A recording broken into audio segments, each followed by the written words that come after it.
পৌঁছে যেত বিশাল ইঞ্জিনিয়ার। কি হলো আছে পশু চিকিৎসার এই বাংলাদেশে যখন পুরো পাকিস্তান ছিল তখন ছোট ছোট গাভী ছিল, খাওয়ালেও হাফ কেজি দুধ, না খাওয়ালেও হাফ কেজি দুধ। সেই এত দুধ দিয়ে তো আর ঘাটতি পূরণ হয় না। বিদেশের থেকে অস্ট্রেলিয়ার থেকে 20 কেজি সারের প্রজনন এনে কিটকিটে গাভীর মধ্যে ঢুকে দিয়ে 40 কেজি দুধের গাই বার করলো। আর এই ওই গরুগুলো যে খাওয়া খায়, এই দেশি গরু কি ওই গরু খায়? এখন যদি দেশের মোট মাস করলো, ডাক্তার সাহেব তুমি খুব খারাপ লোক, কে আমরা ছোট গরু পালার জন্য সেটাই তো ভালো হয়েছিল, তুমি বেশি দুধ দেখে নিয়েছে, আজ আমার পালা পালা খেয়াল লাগিচ্ছে, ফ্যান টাঙ্গাল লাগিচ্ছে, মোটর বসে গাও ধান লাগিচ্ছে, আর ওষুধ খেলে লাগে, কত ভুসি, আমি এত পারবো না, তোমার নামে মামলা দেবো। কেউ কথা?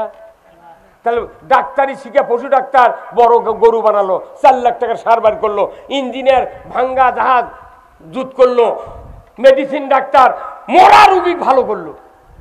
তাহলে ওরা যে পুস্তক পড়েছে তারই উপর ডক্টরেট করে সেই রকম সুনাম অর্জন করলো। আর আমরা কোরআন হাদিস পড়ছি 24 বছর পরে এই কোরআন হাদিসের বক্তৃতা দিচ্ছি। ওরা বক্তৃতা করে বেতন পালো, সুনাম পালো, আর আমরা এই দেশে কোরআনের বক্তৃতা করে আমরা পানো জেল আর দুর্নাম। এই কথা কোন না, যদি মামলা দেওয়া লাগে ওর কোকো মামলা দেওয়া লাগবে। তুই গরু বড় করলু কে? তুই ভাঙ্গা জাহাজ জুত করলু কে? এই কথা কোন না আপনারা? হ্যাঁ, এখন আবার ডাবের গাছ আনছে, থাইল্যান্ড থেকে ডাবের গাছ আনছে, মাটির বাধা থেকে আছে, 700 টাকা করে দাম একটা করে চারা গাছ, মাটির ডাব ধরে আছে। এখন আমরা বড় বড় ডাব ওই তফাতে ছিল, ওই ডাব চুরি করে পারে না, চড়তে মেলা টাইম লাগে। তুই এখন ছোট গাছে নেই দেশ দিল, মোটটা ডাবের বাধা কাটিলে চলে গেল। মহাস্থানে বলক দেশ থেকে আছে, পশুরামের সাথে যুদ্ধ করে ইসলামের পতাকা উড়ালো এই মহাস্থানে। সেটি প্রতি বছর বৈশাখ মাসের শেষ বৃহস্পতিবারে 27 মন গাঁজা খায়, সেটা আবার করতা পেপারত লাগে। কথা কনে রে, তো এগুলো অন্যায় যদি বন্ধ না করেন, এলে বক্তৃতা নামাজ দিয়ে কিছু হবে না। করলে এলে মিশছেই ওই যে দবির সাহেব করলো, দবির ভাইদের করলো, প্রত্যেকটা ইবাদতের 14 না। তুমি বেটির জন্য দোয়া দিচ্ছে ভালো, তোমার 4টা বেটা আছে, 3 বেটা তুমি 30 বিঘা জমি দাও 10 বিঘা করে, আর ছোট বেটা 10 বিঘা পাবি, অক্ষন্ত বাবা তো 5 বিঘা দেন, আর মোট দোয়া খালি তুকি দেবো, 10 বিঘা পাবি, চাই দিয়েছেন 5 বিঘা, আর মোটটা দোয়া বাপের উঠিতেছেন। উই তখন কবি তোর দোয়ার কাম বাজেনি, তুই ভিউ কম দিলু কে? তখন রাত্রে খুন্তি দিয়ে মাটি খুঁড়ে লেওয়াল করে বায়ে পা উপর মুখ তুলে ওই মাথা দিয়ে পুঁতে তুলি। কোনো বাপ বেটার দোয়া দেয় না, খালি বিটিক দেয় দোয়া। কারণ কি, বিটি কিছু করে পারবি না, কারণ প্রত্যেকটা মেয়ে ছোল বাপের ভক্ত। কথা ঠিক কিনা? 4টা বেটা যে ভালোবাসে বাপকে, এক বিটি তার চেয়ে দ্বিগুণ ভালোবাসে। সেই বিটিকে আপনি ফাঁকি দিয়ে উমরা করেছেন, হজ করেছেন, আল্লাহ তুই মাফ কর। আল্লাহকে তোর তুই মাফ লেবু? আল্লাহ করোনা, আল্লাহ রসুল বলছেন মান কাতা মেরা আইয়ুহাল্লাযীনা আমানু হাল আদুল্লুকুম আলা তিজারাতিন তুযিকুম মিন আযাবিন আলীম তু'মিনুনা বিল্লাহি ওয়া রাসূলিহি ওয়া তুজাহিদুনা ফি সাবিলিল্লাহি বিআমওয়ালিকুম ওয়া আনফুসিকুম যালিকুম খায়রুল লাকুম ইন কুনতুম তা'লামুন। আবার আল্লাহ বলেছেন ঈমানদারকে ডাক দিয়ে, ধরে কোন কাদেরকে? ঈমানদারকে ডাক দিয়ে বলেছেন, বান্দা তোমাদেরকে আমি এমন একটা ব্যবসার কথা বলে দেব না যে ব্যবসা কঠিন যন্ত্রণা আযাব থেকে নাজাত দেবে। কাদেরকে ডাক দিয়ে বলেছেন আল্লাহ? জোরে কোন, জোরে কোন। ইমানদারকে ডাক দে, কথা না বললে কথা বুঝতে পারবেন না। ইমানদারকে ডাক দে বললেন তোমাদের ব্যবসা শিখাবো, সেই ব্যবসা তোমাদেরকে মুক্তি দিবে, নাজাত দিবে। আবার আল্লাহ এই যে কয়েকদিন আগে বলেছিলেন ইয়া আইয়ুহাল্লাযীনা আমানু কুতিবা আলাইকুমুস সিয়াম, ইমানদাররা তোমাদের উপর রমজানের রোজা ফরজ করেছি। তাহলে রোজা যেভাবে আমরা ইমানদাররা মানলাম, ওইভাবে যদি এই ব্যবসা করার কাজটা যদি মেনে নিতাম, আমার বাংলাদেশে আরো 400 বছর আগে ইসলাম বিজয় হয়ে যেত। এটা মনে করেন দিনের সভা, এটা দিনের ইফতার মাহফিল হচ্ছে, মনে করেন এখন দিন আমরা সব রোজা আছি, ওই এখানে লোক আছে 3000, ওই কানির যদি একটা লোক যদি সিগারেট ধরায় ডারবি, তার 3000-এর মধ্যে 2999 জন লোক অরিদিক হয়ে মারুমুখী হবি। এ বন্ধু ঘর হ্যাঁ কত টাকা এই ওই কানি যদি ধরায় সব মানুষ অরিদিক হবি। এই তোর বিড়ির দুয়া যদি না করে ঢোকে তাহলে রোজার ক্ষতি হবি, বিড়ি মকরু, রোজাও মকরু হয়ে যাবি। বিড়ি বন্ধ কর কর। এই 2999 জনের হুম করে ওই বিড়ি দরকার হাতের মধ্যে দলিয়ে ফেলে দিবি। কথা কয় না ভাই, কি কথা বুঝতে পারছেন না? এর কোন দিনে? রোজার মধ্যে। তাহলে রোজার মধ্যে একটা লোক বিড়ি ধরাছে, মকরু কাজ, মকরু কাজ। বিড়ি খালে ইমান নষ্ট হয় না, কিন্তু এটা বিরাট ক্ষতি, ইবাদতের জন্য ক্ষতি। এই মকরু কাজ হচ্ছে রোজার মধ্যে। এই 2999 জন লোক ওর উপর ক্ষিপ্ত। আচ্ছা, এটা সামান্য জায়গা ইফতার মাহফিল হচ্ছে, তাইতে গরম কি? আর সারা বাংলাদেশের 56,000 বর্গ মাইল হচ্ছে আয়তন, তার মধ্যে 2 ভাগই হলো পানি। কয় ভাগ? 56,000 বর্গ মাইলের মধ্যে 2 ভাগ হলো পানি, আর 1 ভাগ মাটি। 1 ভাগ মাটির মধ্যে সুদের ব্যাংক, চুরি, জেনা, তার মসজিদের ওই টাকা মারা খাচ্ছে, পুকুরে মাছ চুরি করছে, গরু চুরি করছে, হুন্ডা চুরি করছে, তারপরে সুদের ব্যাপারে হাইলাইট করছে, কত অন্যায় অপকর্ম হচ্ছে। তাহলে বিড়ি খেলে যদি চড়াও হন সামান্য জায়গার মধ্যে, তাহলে সারা বাংলাদেশে এই 9 কোটি লোক প্রতি বছর 1 মাস করে রোজা করছে। তাহলে 1 মাস রোজা করার পর সাথে সাথে আর বাংলাদেশে এই অন্যায়গুলি চলতে পারে না। কিন্তু দেখা যায় এদের বগুড়া আজকে 2 বছর আগে জয়পুরের রাজ্জাক মামা, মাথায় লষ্ট রাজ্জাক মামা, এই যে 2300 হুন্ডা দিয়ে লটারি বেঁচেছে বগুড়া জেলার। ওখানে পুলিশ আসছিল, মিলিটারি আসছিল, তার ডিসি আসছিল, কত নেতা আসছিল, চেয়ারম্যান, মেম্বার, এই বগুড়া জেলার কত লোক আসছিল নেতা। একটা লোক কি মিছিল বার করছে? হ্যাঁ, কার টাকা পড়ছে ওটা করবে? যে মহাস্থানে বলক দেশের থেকে এসে পরশুরামের সাথে যুদ্ধ করে ইসলামের পতাকা উড়ালো এই মহাস্থানে, সেটি প্রতি বছর বৈশাখ মাসের শেষ বৃহস্পতিবারে 27 মণ গাঁজা খায়। সেটা আবার করতা ফেভারত লাগে। কথা কনে রে, তো এগুলো অন্যায় যদি বন্ধ না করেন, এলে বক্তৃতা নামাজ দিয়ে কিছু হবে না। করলে এলে মিশছেই ওই যে দবির সাহেব করলো, দবির ভাই যে করলো, প্রত্যেকটা ইবাদতের 14 রাষ্ট্র শক্তির সাথে জড়িত। রাষ্ট্র শক্তি যদি আপনার নামাজ কায়েম না করে, সুদ বন্ধ না করে, চুরি বন্ধ না করে, পর্দা ফরজ না করে, মহিলা বেলখলা বন্ধ না করে, অন্যায় বন্ধ না করে, আমার আপনার বাবাও পারবে না। বরং সেটা আমাদের অপরাধ। এই অন্যায়ের বিরুদ্ধে প্রতিবাদ করা আমাদের অপরাধ। ওই জন্য একটা গোষ্ঠী আছে বাংলাদেশে, তারা কোনো দিকে কিছু কয় না। ওরা আছে ধরি মাছ নাচুই পানি, যা হয় যদি হয়ে যাক, ওরকে গাঁত মশাও পড়ে না। কিন্তু ইমান নিয়ে বাঁচতে হবে। ইমানের অবস্থা হলো, আল্লাহ রসুল বলছেন, ওই ব্যক্তির ইমান আছে যে ব্যক্তি সামনে দেখলে, অন্যায় দেখলে হাতের দ্বারা বন্ধ করে, জবান দেয়, বিবৃতি দেয়। শক্তি যদি না থাকে, পেছনে গিয়া শক্তি তৈরি করেছে। অন্তর দিয়ে সামান্যতম ঘৃণা যদি কেউ করে, আমার আল্লাহ নবী বলছেন, সে তার ইমান হলো দুর্বল ইমান। যে দুর্বল ইমান নিয়ে পরীক্ষা পাশ হবি 33-এ, উই দেশে 18 অ্যান্সার, ওর জীবনে গ্রেস কেউ দিবে না। আমরা ওই ফাঁকতালে পাশ করে যাচ্ছি, ওই ধান্দা বাদ দেন। আপাতত আল্লাহকে দেখার লাগবে, আল্লাহ তোমার দিনের জন্য আমি এই কাজ করেছি। কথা ঠিক কিনা? হ্যাঁ, খুতবাতুল আহকাম সূরা নহলের 90 নম্বর আয়াত, সর্বশেষ আল্লাহর কোরআনের আয়াত অ্যাড করে দেওয়া হয়েছে। ইন্নাল্লাহা ইয়া'মুরু বিল আদলি ওয়াল ইহসান ওয়া ইতা'i যিল কুরবা ওয়া ইয়ানহা আনিল ফাহশাই ওয়াল মুনকারি ওয়াল বাগই ইয়া'যুকুম লাআল্লাকুম তাযাক্কারুন। হুজুর আছে না নাই? কি সুন্দর আয়াত, তাই না? ইন্নাল্লাহা ইয়া'মুরু বিল আদলি ওয়াল ইহসান, নিশ্চয় আমি আল্লাহ তোমাদেরকে আদেশ করতেছি, তোমরা ন্যায় বিচার কায়েম করো, ইনসাফ ভিত্তিক সমাজ কায়েম করো, আর তোমরা আত্মীয় স্বজনের সাথে সদ্ব্যবহার করো। বড় ভাই বোন ভেউ দেয় না, বাপ মোটটা বেটাকে লেগে দিয়ে বিদিক করছে, মা তোর জন্য মুঠি দোয়া। এই খুতবা পড়িচ্ছে 100 বছর হলে আমাদের দেশে, অথচ ওই জুম্মার দ্বারা নামাজ পড়ে তারই 6 আনা লোক হয় বিটিক ফাঁকি দিয়েছে, না হয় বেটাক ফাঁকি দিয়েছে। এই কথা কোন না কোথায় মুসলমান? এই আয়াতের বাস্তব কাজ হবে রাষ্ট্র শক্তির দ্বারা। রাষ্ট্র বলবে যার বাবা আছে, সম্পত্তি আছে, ছেলে পাবে 1 বিঘা, মেয়ে পাবে 10 কাঠা।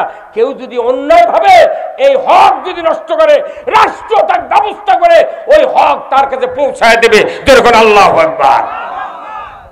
তুমি বেটির জন্য দোয়া দিচ্ছ ভালো, তোমার 4টা বেটা আছে, 3 বেটা তুমি 30 বিঘা জমি দাও 10 বিঘা করে, আর ছোট বেটা 10 বিঘা পাবি।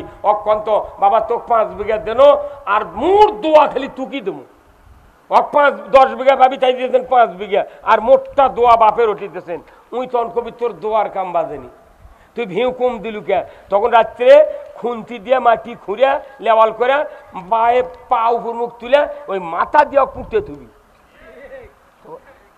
কোনো বাপ বেটার দোয়া দেয় না, খালি বিটিক দেয় দোয়া। কারণ কি? বিটি কিছু করে পারবি না, কারণ প্রত্যেকটা মেয়ে ছোল বাপের ভক্ত। কথা ঠিক কিনা? 4টা বেটা যে ভালোবাসে বাপকে, এক বিটি তার চেয়ে দ্বিগুণ ভালোবাসে। সেই বিটিকে আপনি ফাঁকি দিয়ে উমরা করেছেন, হজ করেছেন, আল্লাহ তুই মাফ কর। আল্লাহকে তুই মাফ লেবু? আল্লাহ করণ, আল্লাহ রসুল বলছেন মান কাতা মেরা সাহু কাতা আল্লাহ আব্দি।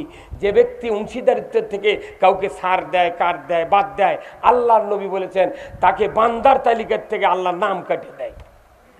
তুই মোটটা সম্পত্তি বেটাকে লেগে দিয়ে হজ করে যাচ্ছ, আর তুই দোয়া দিচ্ছ বিটিক। তোর হজ পাঁচতর যদি হজর আসর দিলেও খায়, অর্থাৎ লাভ নেই। কি মাথা খারাপ ইলাম কাবরি আমাকে এগুলো তো নতুন ইসলাম, আমরা বাইনা বাইনা কাম করেছি। ওই যে আমার একটা বক্তৃতা আছে দীর্ঘদিন আগে, আমি প্রচুর মুগরি জব করতাম, বুঝছেন গাঁও। কিন্তু মুগরি জব করে তখন দেখি যে মুগরি সকালে জব করে নিয়ে যা এই কুল্লু ব্যান আমাদের বসে থেকে খায়। আমার একটা কান চুল্লু ফোরাও দেয় না, তাহলে আমি না ফ্রি জব করে দেখি কর্ম না। তখন আমি একটা বই পড়ে দেখি, ওই যশোরের হচ্ছে আপনার খায়ের যশোরের একটা বক্তা ছিল, বুঝছেন, বই লিখেছিল হাদিসের সিরিজ। এই আবুল খায়ের বক্তা, আবুল খায়ের, ওনার এক বই পড়ে দেখি যে যারা হালাল পশুকে, হালাল জীবজন্তুকে জব করে দিবে, অথচ বেঈমানরা খাবে, নামাজ আদায় করে না এরা খাবে, এর জন্য এরও দায়ী হওয়া লিখবি। যখন জব করে আসবি কোয়া লিখবা তুই নামাজ পড়িস না, না তাহলে তুই জব করে তুই খা। তুই আমার থেকে জব করলে হালাল করে নিয়ে যা, তুই আন খাবো, আর আমি একলা আঁকা মধ্যে জুম্মত মর্ম, আর তুই যা মাথারি মাছটানি দেবো মাছাঙ্গত বসে থেকে। এই কথা কর, ওই জন্য 20 টাকা করে চাচ্ছি, আর আমার কাছে আসে না। আমি 20 টাকা লাগবে জব করে দেবো, কোথাও ওর কাছে যাবো না, কোথাও ওটি যা ওরা উচ্চা কাছায় বাঁচে গেছি আমি। আমার বেকারে মাথা লেগেছে, কথা ঠিক কিনা? এখন যদি কেউ কয় যে না আমি টাকা দেওয়ার পারবো না, এমনি বক্তৃতা করে, বাবা তুই ফ্রি বক্তৃতা কত বক্তব্য তাকে নিয়ে যা। এই ইনকাম লোকটা আমাকে কয় হুজুর অমুক খান একটা সভা, তারা কনসম করে টাকা নিয়ে আনা সভা করে দিবেন। তখন আমি কই ভাই তুমি বক্তৃতা করো, 1 টাকাও লাগবেন না। কথা বল না? আরে 1 ঘন্টার বক্তৃতা যদি 75 লাখ হয়, আর আমরা 2 ঘন্টা মরে যাচ্ছি। এই জীবনে 10টা মসজিদ করেছি, 6 বছর সভা করে করে 10টা মসজিদ মানুষ করে দিয়েছি, তাহলে আর কি আমি কিছু পাবো না? হ্যাঁ, তা আমাদের হুজুররা ভিক্ষা করে খাক, দেশের মোট মানুষ যদি চায়, কিন্তু হুজুরা কি ভিক্ষা করে খাচ্ছে? আল্লাহ রাসূল বলছেন আল্লাহ যার কল্যাণ চান তাকে কোরআনের জ্ঞান দেন। ওই এমবিবিএস ডাক্তার ডাক্তারি পড়িছে, আপনার ছেলে আপনার ভাতিজা রুগীর চিকিৎসা করে, সবাই সুনাম করে যে অমুকের বেটা কি ডাক্তারে, রুগীর হাতত হাত দিলি রুগী ভালো হয়ে যায়, টাকারও প্রশংসা করে। সেই রকম ডাক্তার মেরিন ইঞ্জিনিয়ার ঢাকা বুয়েটের থেকে পাস করছে, 10,000 টনের জাহাজ বঙ্গোপসাগরে নষ্ট হয়ে গেছে, 2,20,000 টাকা দেয় হেলিকপ্টার ভাড়া করে নিয়ে যা জুত করে দেশে চলে গেছে। তখন ওই 20,000 টাকা আরো বেশি দিয়েছে ওই জাহাজের মালিক, না এই ইঞ্জিনিয়ার ছাড়া আমার জাহাজের মাল সব পচে যেত। বিশাল ইঞ্জিনিয়ার টিওলো আছে পশু চিকিৎসার। এই বাংলাদেশে যখন পুরো পাকিস্তান ছিল তখন ছোট ছোট গাভী ছিল, খাওয়ালেও হাফ কেজি দুধ, না খাওয়ালেও হাফ কেজি দুধ। সেই এত দুধ দিয়ে তো আর ঘাটতি পূরণ হয় না। বিদেশের থেকে অস্ট্রেলিয়ার থেকে 20 কেজি সারের প্রজনন এনে কিটকিটে গাভীর মধ্যে ঢুকে দিয়ে 40 কেজি দুধের গাই বার করলো। আর এই ওই গরুগুলো যে খাওয়া খায়, এই দেশি গরু কি ওই গরু খায়? এখন যদি দেশের মোট মাস করলো, ডাক্তার সাহেব তুমি খুব খারাপ লোক, কে আমরা ছোট গরু পালার জন্য, সেটাই তো ভালো হয়েছিল, তুমি বেশি দুধ দেখে লিয়েছে, আজ আবার পালা পালা খেয়াল লাগিচ্ছে, ফ্যান টাঙ্গাল লাগিচ্ছে, মোটর বসে গাও ধান লাগিচ্ছে, আর ওষুধ খেলে লাগে কত ভুসি, আমি এত পারবো না, তোমার নামে মামলা দেবো, কেউ কথা? তাহলে ডাক্তারি শিখে পশু ডাক্তার বড় গরু বানালো, 4 লাখ টাকার সার বার করলো, ইঞ্জিনিয়ার ভাঙ্গা জাহাজ জুত করলো, মেডিসিন ডাক্তার মরা রুগী ভালো করলো। তাহলে ওরা যে পুস্তক পড়েছে তারই উপর ডক্টরেট করে সেই রকম সুনাম অর্জন করলো। আর আমরা কোরআন হাদিস পড়ছি 24 বছর পরে এই কোরআন হাদিসের বক্তৃতা দিচ্ছি, ওরা বক্তৃতা করে বেতন পালো, সুনাম পালো, আর আমরা এই দেশে কোরআনের বক্তৃতা করে আমরা পানো জেল আর দুর্নাম। এই কথা কোন না, যদি মামলা দেওয়া লাগে ওর কখন মামলা দেওয়া লাগবে? তুই গরু বড় করলু কে? তুই ভাঙ্গা জাহাজ জুত করলু কে? এই কথা কোন না আপনারা? হ্যাঁ, এখন আবার ডাবের গাছ আনছে, থাইল্যান্ড থেকে ডাবের গাছ আনছে, মাটির বাধা থেকে আছে, 700 টাকা করে দাম একটা করে চারা গাছ, মাটির ডাব ধরে আছে। এখন আমরা বড় বড় ডাব ওই তফাতে ছিল, ওই ডাব চুরি করে পারে না, চড়তে মেলা টাইম লাগে। তুই এখন ছোট গাছে নেই দেশ দিল, মোটটা ডাবের বাধা কাটিলে চলে গেল। তো কে কোথায় এই ডাবের গাছে বাংলাদেশ জানবে? এটি ওই ডাব চলবি কখন? যখন চোরের হাত কাটালেন বাংলাদেশ কায়েম হবি, তখন গিয়ে ওই ডাবের গাছ বাংলাদেশে চলবি। আমরা জানি না, একটা আবার সংসদ ফাটিয়ে দেখ কি করি আমরা, বাটাম ফাটিয়ে দেবো।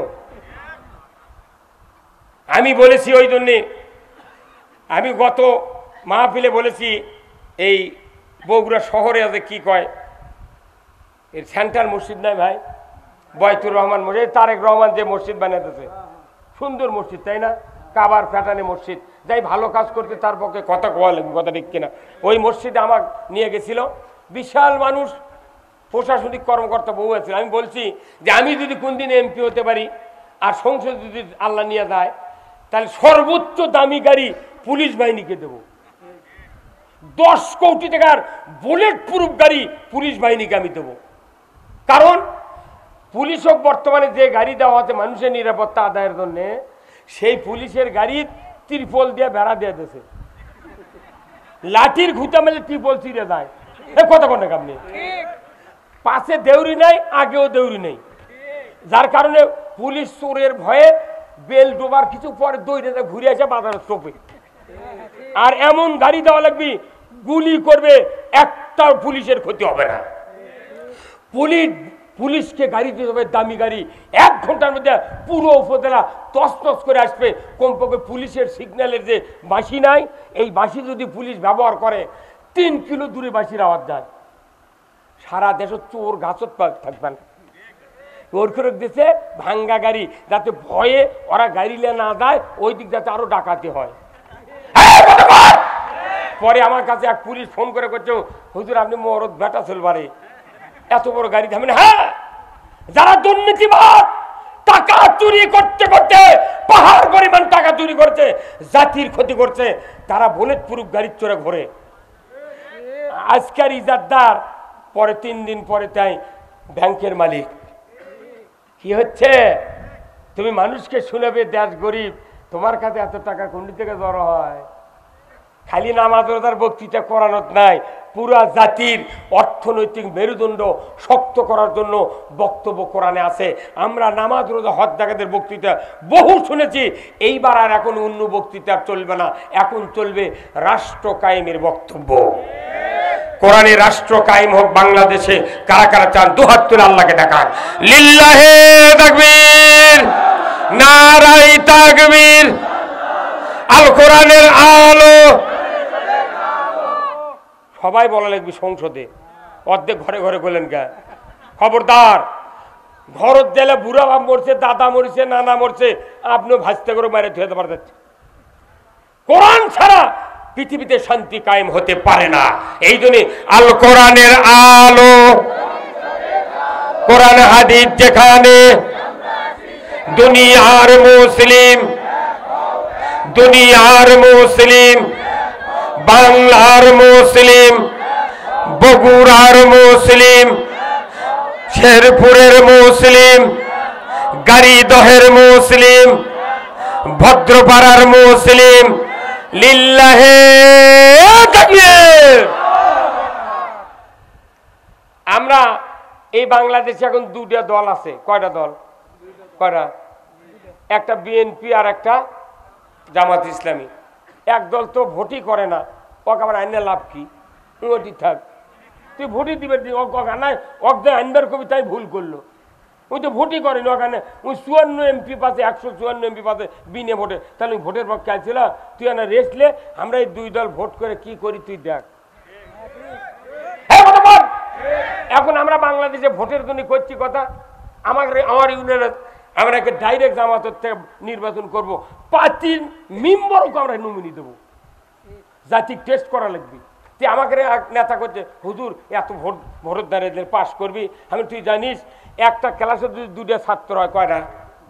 একটা ক্লাসের দুটা ছাত্র, একটা ছাত্র সেই রকম জুয়েল স্টাইফিন পায়, সেই লেখে লাগে 6 বার খাতা নিয়ে লেখে ভরাচ্ছে। আর আরেকটা ছাত্র কিচ্ছু পড়েনি, জানেনি, ওই খালি কলম কামড়াচ্ছে। কামড়াতে কামড়াতে একজন করছে, এই তুই বসে আজকে লিখবো না? উনি খুব কষ্ট করে ওর নাম, ওর ঠিকানা, ওর রুল নাম্বার লিখে জমা দিয়েছে খাতা।